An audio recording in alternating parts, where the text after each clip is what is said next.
In the Chaplaincy Services Department, we realize that so many of our decisions are rooted in our culture. One aspect of culture that plays a big part of our healthcare decision-making is our sense of spirituality. So we are taking time to discuss various spiritual traditions that we encounter but might not know a whole lot about.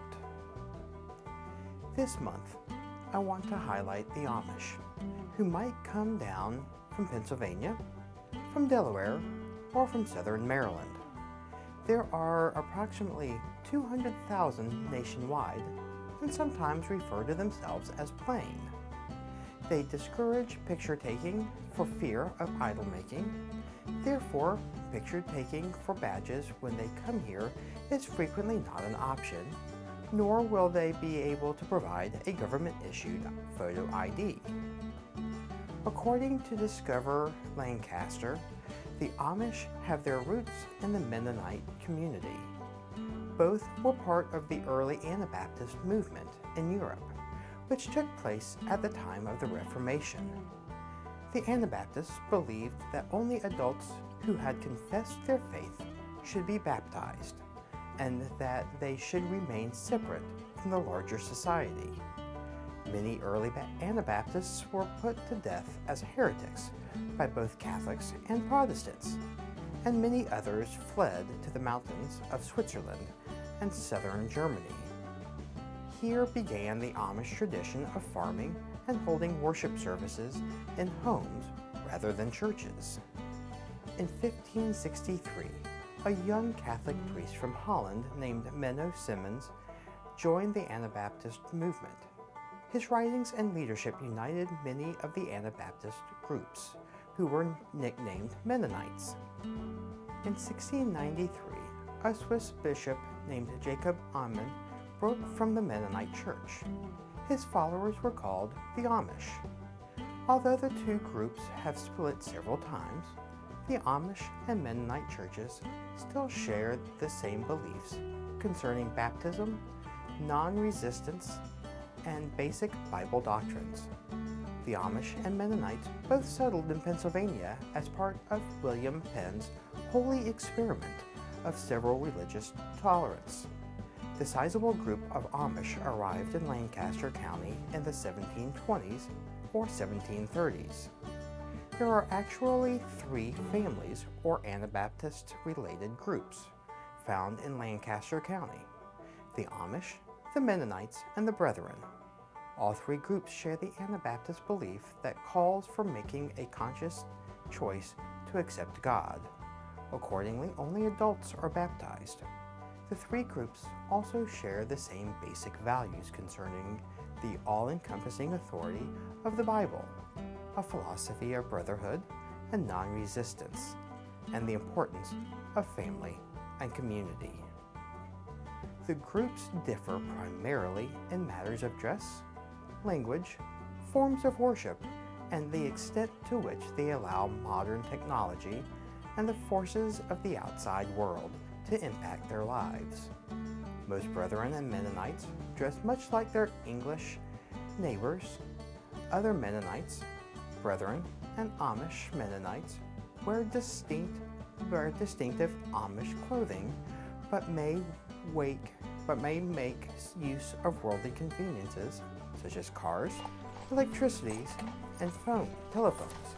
On the other hand, Old Order Mennonites and Old Order Amish groups are more restrictive in their views of modern technology, with the Old Order Amish being the most conservative of Lancaster County's plain groups.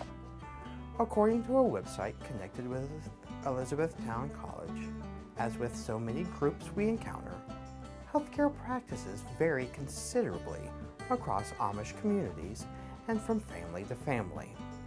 Many Amish use modern medical services, but others turn to alternative forms of treatment. Compared to the non-Amish, people are less likely to seek medical attention for minor aches or illnesses and more apt to use folk medicine and drink herbal teas. Although they do not object to surgery or other forms of high-tech treatment, they are less likely inclined to use heroic life-saving interventions and are reticent to intervene when their elderly face terminal illnesses. They are, in short, more willing to yield to the mysteries of divine providence.